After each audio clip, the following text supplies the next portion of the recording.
আইনিভাবে প্রাতিষ্ঠানিকভাবে সমাজের সর্বক্ষেত্রে নারীদেরকে ক্ষমতায়ন করা হবে এবং সেই ক্ষমতায়নের হার পূর্বের তুলনায় বৃদ্ধি পাবে। বিএনপি দেশনেত্রী বেগম খালেদা জিয়া এবং শহীদ রাষ্ট্রপতি জিয়াউর রহমান এদেশের নারী, শিশু এবং যুব সমাজের উন্নয়নের জন্য যে সমস্ত প্রাতিষ্ঠানিক সাংবিধানিক পদক্ষেপ নিয়েছিলেন তার মধ্যে দিয়ে জাতি অনেক দূর এগিয়ে গিয়েছে। আপনারা সুষ্ঠু তদন্তের মাধ্যমে প্রত্যেকটি ঘটনার রহস্য উন্মোচন করুন এবং এর মধ্যে পতিত ফেসিবাদের দোষরদের কোনো কারকাজ আছে কিনা, কোন কারসাজি আছে কিনা, কোন চক্রান্ত আছে কিনা আপনারা বের করুন।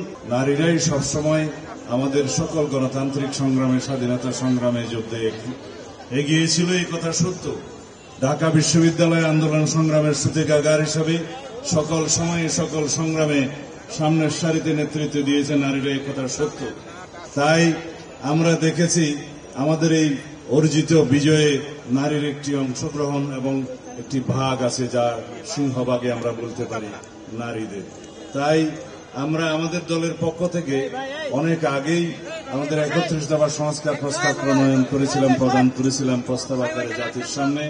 তার মধ্যেও আমাদের প্রতিশ্রুতি আছে এবং বর্তমান গণ আকাঙ্ক্ষা অনুযায়ী জুলাই গণ অভ্যুত্থানের শহীদের প্রত্যাশা এবং আকাঙ্ক্ষা অনুযায়ী আমরা নারী সহ সমাজের অন্যান্য অংশের যে ক্ষমতায়নের জন্য আমরা প্রতিশ্রুতি দিয়েছি তার মধ্যে অন্যতম হচ্ছে যে নারীদের ক্ষমতায়ন করা হবে সাংবিধানিকভাবে, সংসদীয়ভাবে এবং আইনিভাবে, প্রাতিষ্ঠানিকভাবে সমাজের সর্বক্ষেত্রে নারীদেরকে ক্ষমতায়ন করা হবে এবং সেই ক্ষমতায়নের হার পূর্বের তুলনায় বৃদ্ধি পাবে।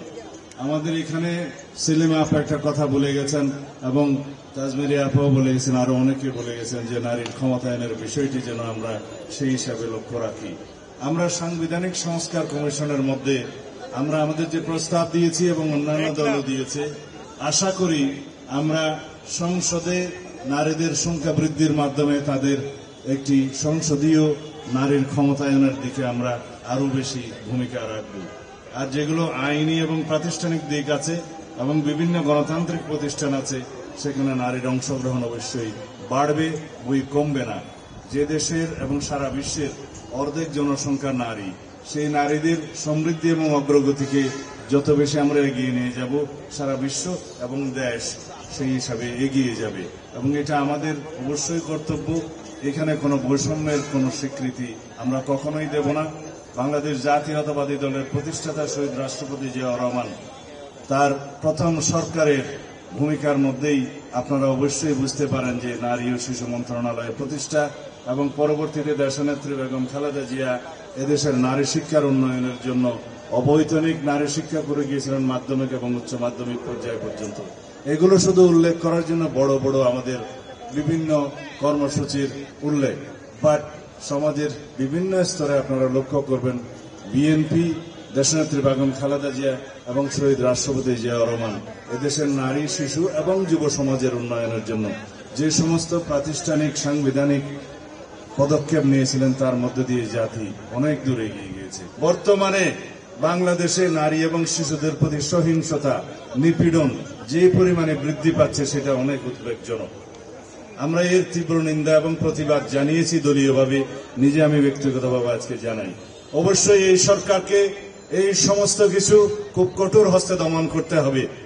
বাংলাদেশের এই নারী নির্যাতন এবং শিশু নির্যাতনের যেই উদ্বেগজনক হার বাড়ছে, সেটা যদি আমরা এখনই রুদ্ধ করে না দিতে পারি তাহলে দেশের ভাবমূর্তি দেশে এবং বিদেশে ক্ষুণ্ণ হবে। সেই দিকটা লক্ষ্য রেখে আমি অন্তর্বর্তী সরকারের সংশ্লিষ্ট সকল কর্তৃপক্ষ, সকল আইন প্রয়োগকারী, সকল সংস্থাকে অনুরোধ করব, আপনারা সুষ্ঠু তদন্তের মাধ্যমে প্রত্যেকটি ঘটনার রহস্য উন্মোচন করুন এবং এর মধ্যে পতিত ফেসিবাদের দোষরদের কোনো কারকাজ আছে কিনা, কোন কারসাজি আছে কিনা, কোন চক্রান্ত আছে কিনা আপনারা বের করুন। বাংলাদেশের পরিস্থিতি যাতে আর কোনোভাবে অস্থিতিশীল না হতে পারে এবং বাংলাদেশের ভাবমূর্তি যাতে দেশে এবং বিদেশে আর ক্ষুণ্ণ না হয়, সেই দিকটা আপনারা লক্ষ্য রাখুন। কঠোর হস্তে বাংলাদেশের আইন শৃঙ্খলা পরিস্থিতি নিয়ন্ত্রণ করুন।